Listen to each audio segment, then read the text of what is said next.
How's it going, guys? Another episode of the Tavern Brawler Wizard series. In this episode, our hero Baron will be taking on every Dark Justiciar in the Gauntlet of Char. And when I say every Dark Justiciar, I mean I'm going to be summoning all the Dark Justiciars of both the fights with those Dark Portals.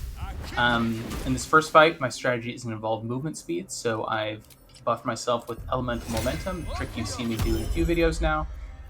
And then I'm going to just be concentrating on haste for most of the fight. On this character, I found that I actually really like using my concentration slot on haste. Especially once I get to Act 3 and I'm using Blade Song more, my concentration is very safe, so there's less of a risk of getting hit with Lethargic.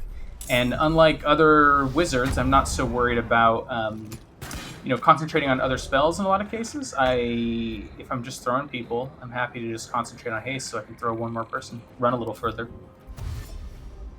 That's a new movement speed record for the run, 1,480 feet. I actually don't know if I ever get higher than that. I realized that although there's no cap on the number of stacks you have for elemental momentum, it does seem like the movement speed caps out at 100 feet or 20 stacks. So if you have more than that, it won't give you more movement, but it will last longer. But I don't think I ever get above 1480 for speed, but we'll see.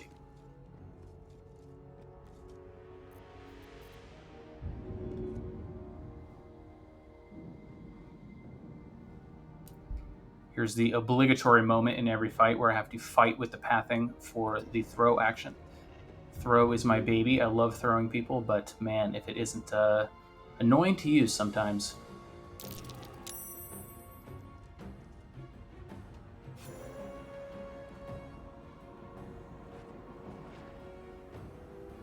Look how little of my movement that uses. Just ridiculous.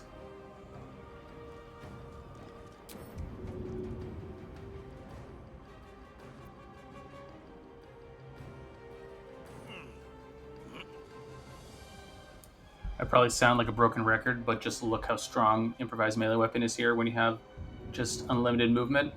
I can just move every single one of them to the ledge, and once they're there, they're an easy one-shot kill.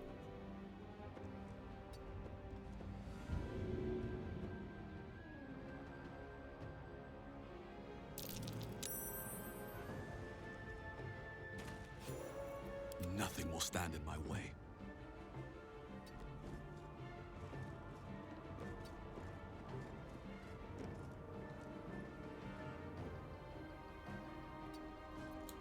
You probably get the idea by this point, so I'll be editing out the walk time between when I pick them up and when I take them to the ledge. But I assure you, nothing of interest is happening while I'm running around with Dark Justiciars in my arms.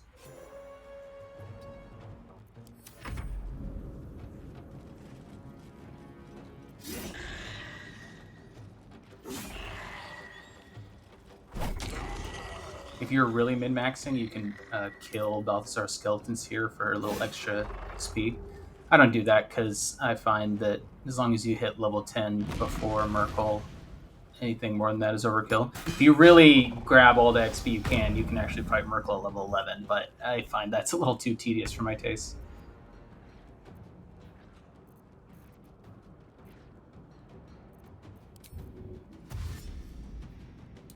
Here's where you see the value of momentum stacking. Getting a bunch of movement speed for one turn isn't that hard. Any character can just dash 3 times before combat. But momentum, it lasts over multiple turns, so I'm able to keep my movement speed up very high. Not quite as high as the first turn, but more than enough to do what I need just by clicking heals and dashing with my extra action every turn, and then using my other action for 2 throws.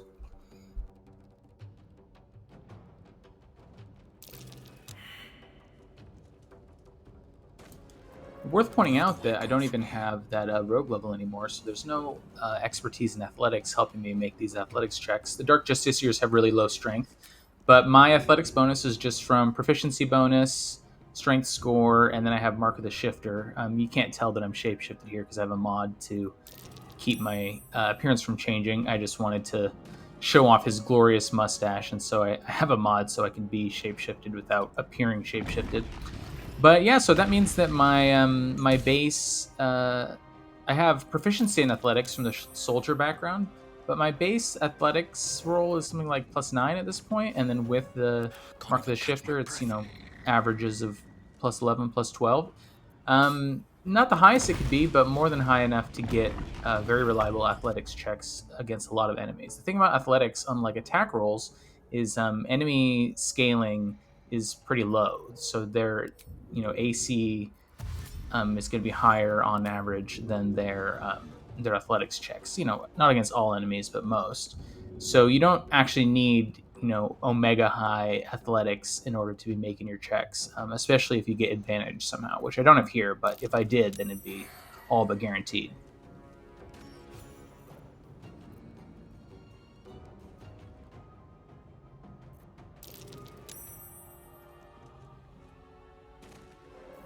Still on my feet.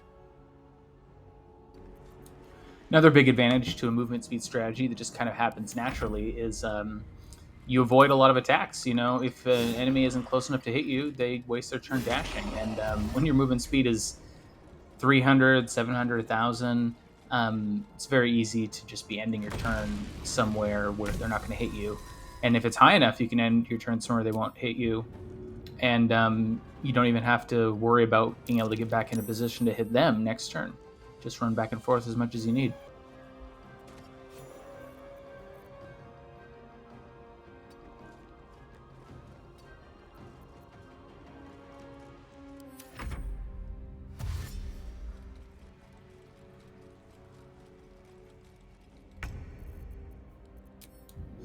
Figure the last one we can just watch in full, just to kind of give it all its glorious conclusion.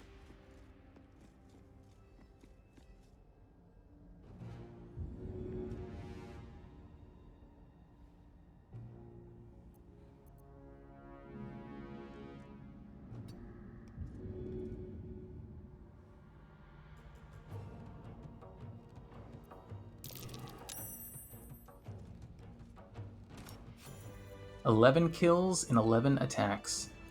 Very clean. I was actually pleasantly surprised how effective this was. That ledge is just so perfect, and with that much movement speed, it was not hard to carry them over there at all.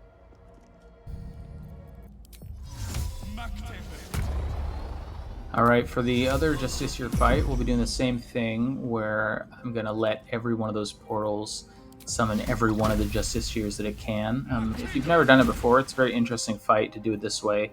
There's a unique enemy, the Justiciar Crusader, that appears at the end.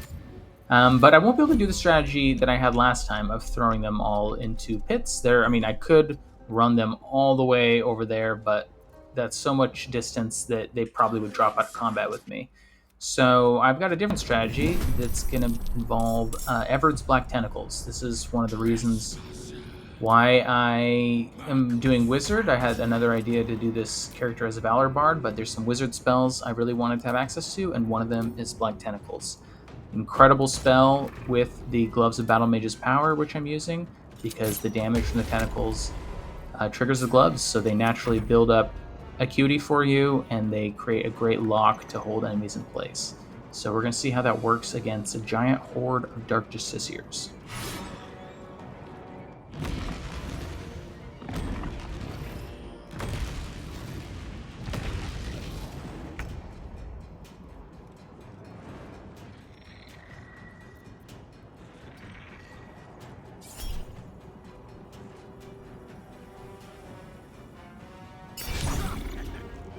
In hindsight, I probably didn't need to spend the spell slot there on shield. This is a long fight when you do it the way I'm doing it, and it's always nice to have as many spell slots as possible so you can shield over and over again, because you're just going to take a lot of attack rolls. When you take a lot of attack rolls, just the chances that one of them is high enough to hit you obviously goes up.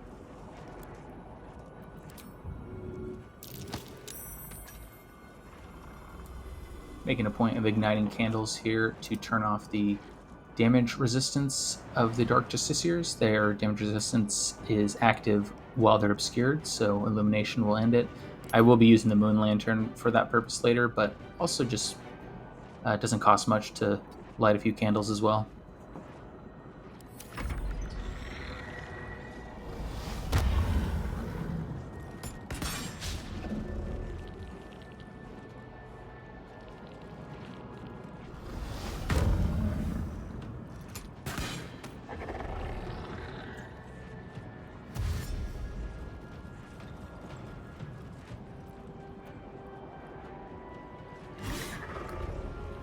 So this fight is sort of interesting when you summon all of them, but the downside to it is it just takes so long to get through a full round of combat because there's so many units. And if you think it's bad now, just wait till we get later into the fight when there's more than twice as many units that have to get through their turns.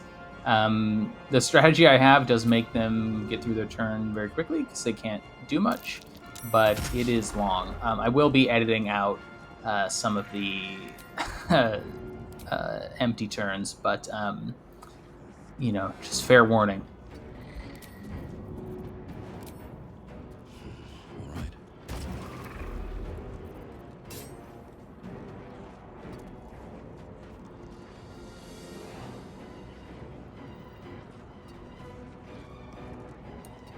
Something I probably could have been thinking more about at this stage in the fight was building acuity. I was throwing my javelin there, which does not build acuity, whereas if you throw one enemy at another or throw a grenade, that will give you acuity with the Battlemage gloves. So that probably would have made sense to do since I know I'm planning to cast Black Tentacles here in a moment, but it ends up not really mattering because once I get into it, I just have more acuity than I could ever possibly need.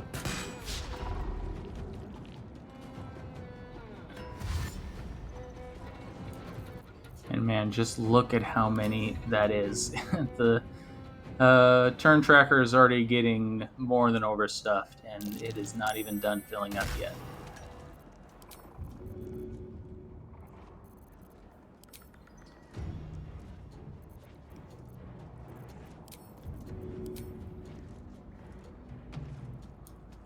Here I am thinking about building acuity. That's why I decided to throw a grenade. I almost threw a smoke powder bomb there, but then I was like, wait, no, I actually want to summon them all. So I just throw the caustic bulb because that will give acuity, and then again from the acid damage on their turn without destroying the portal.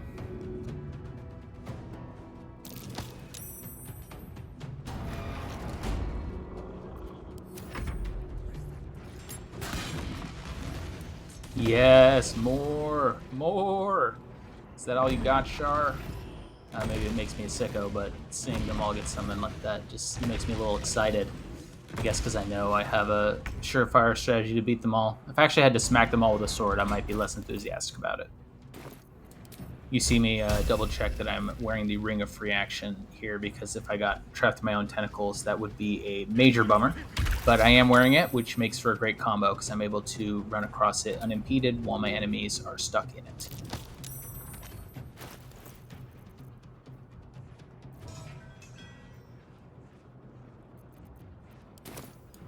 Drop the Moon Lantern right in the middle of the tentacles to make sure that all the Justiciars have their damage resistance turned off while they're stuck in those tentacles.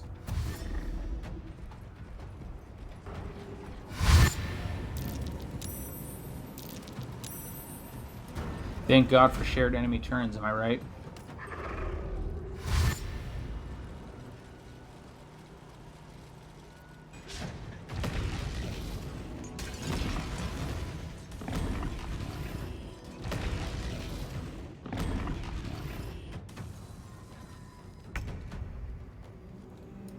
So now it's just a matter of holding the line. I've got them all kind of bunched up in this great choke point where the black tentacles will slow them down or ideally stop them entirely.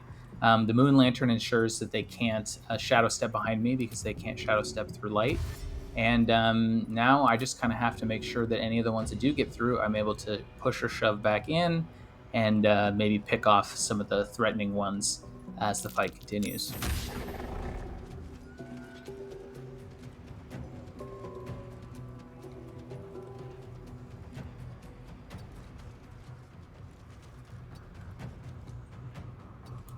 What I'm doing here ends up being not really necessary because the AI isn't smart enough to not walk into the tentacles, but basically I just wanted to manually carry all the ranged ones into the tentacles.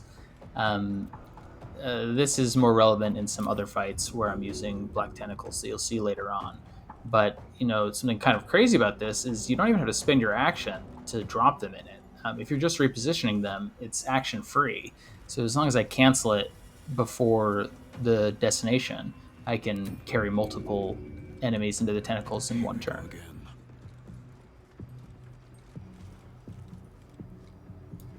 Another thing to note is the little red arrow that indicates opportunity attacks. It is lying to you when the enemies in question are restrained. Restrained enemy, entangled enemy, that sort of thing. They can't take opportunity attacks, but the UI that shows you opportunity attack risk is not aware of that fact. So it'll warn you even though they won't actually take the attack.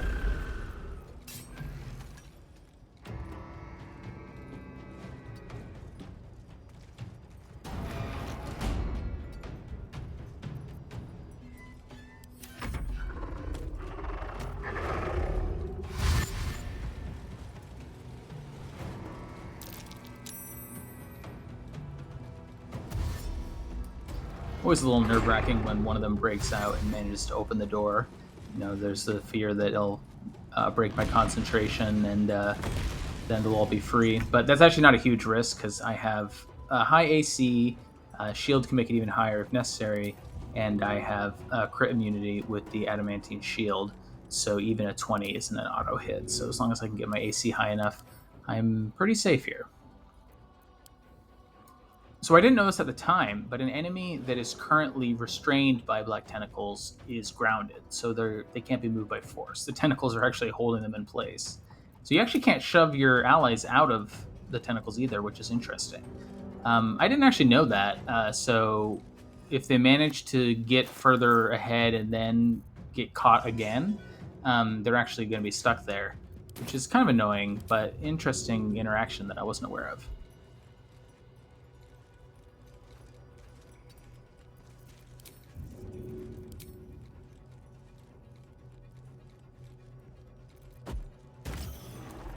Decide to try to focus down the big one while I have the chance in case he manages to break free and close the distance.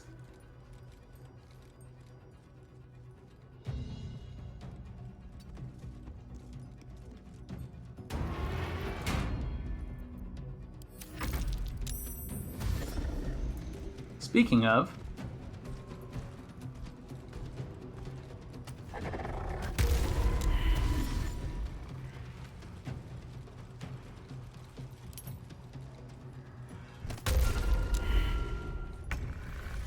it's actually crazy how fast the turn orders going through this many units. If you've done this fight normally, you know that it takes forever to get through their turns when they're actually attacking, but when they're all getting skipped, it goes a lot faster.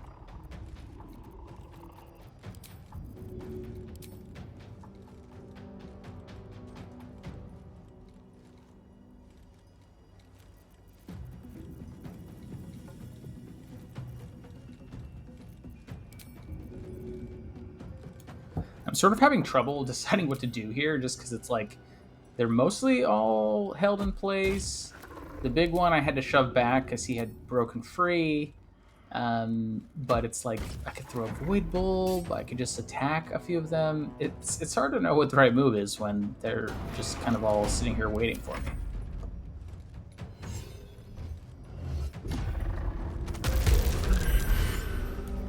I love Cold a Week here. It's just so satisfying watching them all start to explode. It's like popcorn, It's the microwaves gradually heating up, and then a few of them start to pop, and then more and more, and eventually it just goes crazy.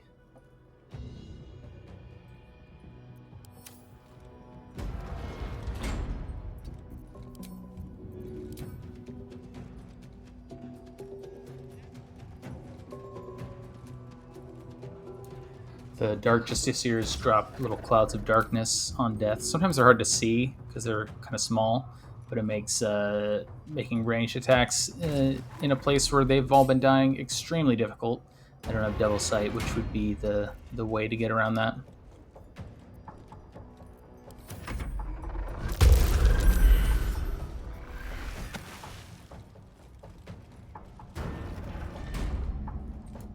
I'm almost impressed that guy managed to make it to the front line. Not for long, though.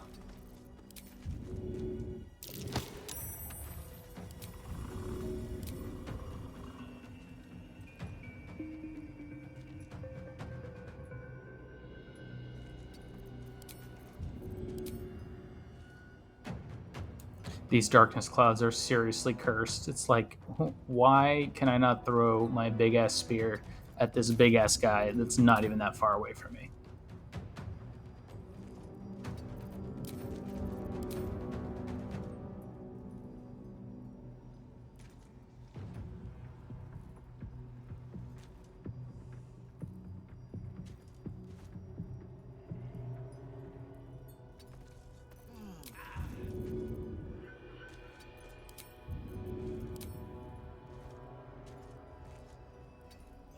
You can really see the rage behind my frantic mouse movements there, can't you?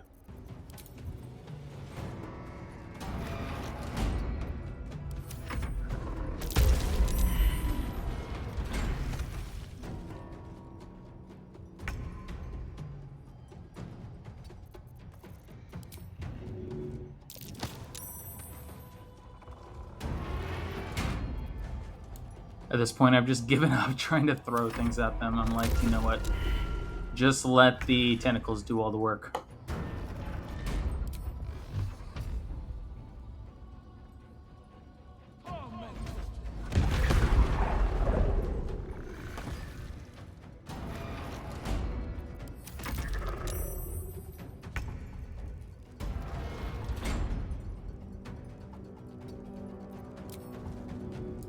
I'm not sure why it didn't occur to me to just make a melee attack here. I guess I'm just so used to throwing on this character that I forget that a booming blade is a button I can click on, but that would have been the simple option here.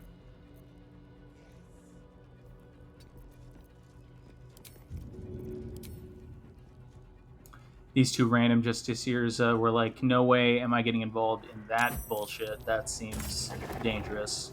So they give me something to entertain myself while I wait for the other guys to die.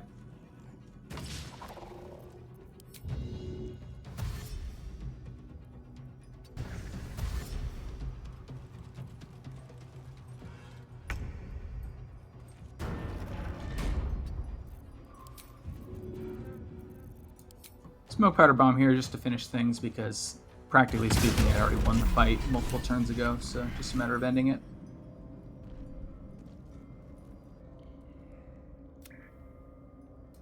Gotta love that after everything you can see the outline of where the black tentacles was drawn in their corpses.